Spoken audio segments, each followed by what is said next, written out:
शकील आजमी साहब की एक प्रसिद्ध पंक्ति है, हार हो जाती है जब मान लिया जाता है, जीत तब होती है जब ठान लिया जाता है।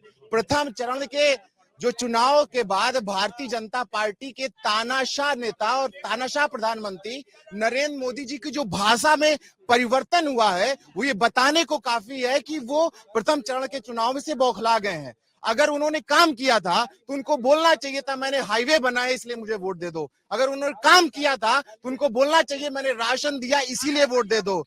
अगर उनको काम किया था तो उनको बोलना चाहिए था कि मैंने काम किया है तो वोट दीजिए, नहीं तो मत दीजिए।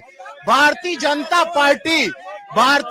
पार्टी इलेक्टोरल बॉन्ड के माध्यम से भ्रष्टाचार करके अपने मित्रों को फायदा पहुंचाने। अच्छा, इस बहस का कोई अंत नहीं है जी। मैं आप पर भी आता हूँ साहब, आप पर भी आता हूँ, थोड़ा सा आप पर आता हूँ।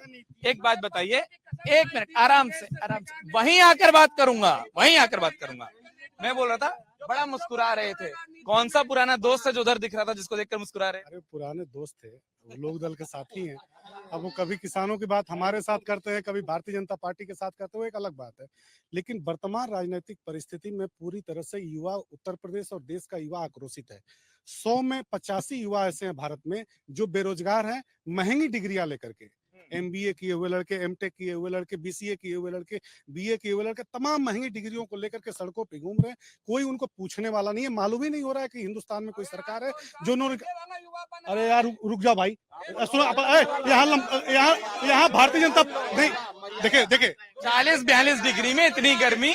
देखिए यही भारतीय जनता पार्टी का जो 10 वर्षों भारतीय जनता पार्टी का जो 10 वर्षों में एक कैरेक्टर बना है, लंपटों का जो कैरेक्टर खड़ा हुआ है ना, ये लंपटाई का जो स्वभाव है, यही भारतीय राजनीति को छिड़ किया है। आज भारत में सामाजिक सुरक्षा, आर्थिक सुरक्षा प्रमुख मुद्दा बना हुआ है। भारत का देश में डकैतों की सरकार चल रही है।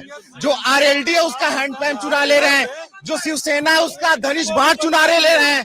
जो इलेक्टोरल बॉन्ड पे बात करिए ना कि 140 करोड़ का इलेक्टोरल बॉन्ड का 140 करोड़ का मेधा इंजीनियरिंग ने दिया और 14,000 करोड़ का टेंडर उनको मिल गया।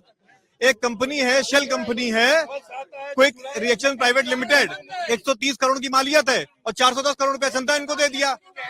वो भी पूछना जरूरी है, बहुत देर से मुस्कुराए, इधर का कोटा पूरा करके उधर ही आता हूँ और फिर एक एक करके सब पर आता हूँ। देखिए जिस तरह से किसानों को इन्होंने प्रताड़ित किया है, किसान की बात करते हैं, किसान बॉर्डर पे था तो वहाँ किले लगवा दिया, ठोक दिया वहाँ पे, वहाँ उनके ऊपर पानी की बौछारें की। जिस तरह से DAP का देख लीजिए आप, 50 किलो का कट्टा आता था, अब 40 किलो कट्टा आ रहा है। तो अब आप समझिए ये लोग ये मुद्दों पे नहीं बात करते। ये पहले फेज के बाद ये बौखला गए, इनके नेता बौखला गए। आदरणीय प्रधानमंत्री जी की भाषा बदल गई है कि क्या कभी मंगलसूत्र की बात करनी है। सुनिए एक बात आप पर आता हूँ, एक बात सुनिए साहब सुनिए, लखनऊ की खूबसूरती ये है, सुनिए लखनऊ की खूबसूरती ये है कि इधर पार्क में ढेर सारे बेंच लगे हैं, 2-2 करके सबको बैठाता हूँ, अपने हिस्से की डिबेट वहाँ करते रहिएगा।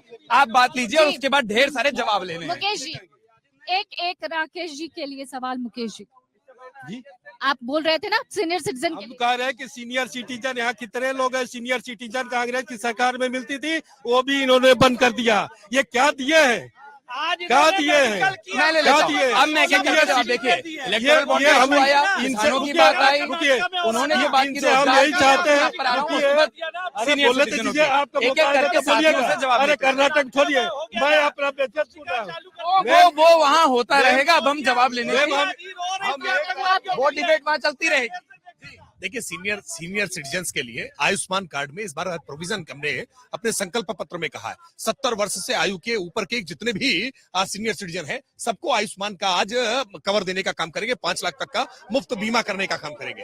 अब किसी बच्चे के खिलौने के लिए, किसी बाप की दवाई करने के लिए किसी बाप को परेशान नहीं होना पड़ेगा। आज बच्चों का खिलौना भी खरीदेगा, बाप की दवाई कराने का काम मोदी जी करेंगे। हमने आज हर वर्ग को, हर तबके को अलग अलग योजनाओं से जोड़ने का काम किया है। हमने किसी जाति मजहब के आधार पर आज किसी के साथ भेदभाव करने का काम नहीं किया, वरना सपा बसपा कांग्रेस की सरकारों में कैसे जाति और मजहब को वोट बैंक बना करके अपना बैंक बैलेंस ठीक करने का काम करते थे। आज हमने सबके बैंक में खाते खुलवा करके डीबीटी स्कीम के तहत सीधे 30 लाख करोड़ रुपए खाते तक पहुंचाने का काम किया। पीड़ा इनको इसी बात की है कि ये इनके खाते में पैसे नहीं पहुंचे, ये बार बार चंदे की बात कर रहे हैं। मतलब इनका चंदा चंदे का ही दे रहे हैं। नहीं इनका नहीं मेरा जो खाता खुलवाया वो खाता बंद हो गया, कोई पैसा नहीं है। नहीं देखिए बड़ा दुर्भाग्य किसी के पास कुछ नहीं है, ये खाता अरे बंद। वेव ऑफ क्या होता है, राइट ऑफ क्या होता है, पहले पढ़ के आइए। बिना पढ़े लिखे आएंगे तो यही संकट होगा। वेव ऑफ क्या होता है, राइट ऑफ क्या होता है। अगर आप ये वीडियो YouTube पर देख रहे हैं तो हमारे चैनल को सब्सक्राइब करें और बेल आइकन को दबाना ना भूलें। अगर आप Facebook पर ये वीडियो देख रहे हैं तो हमारे पेज को लाइक करें।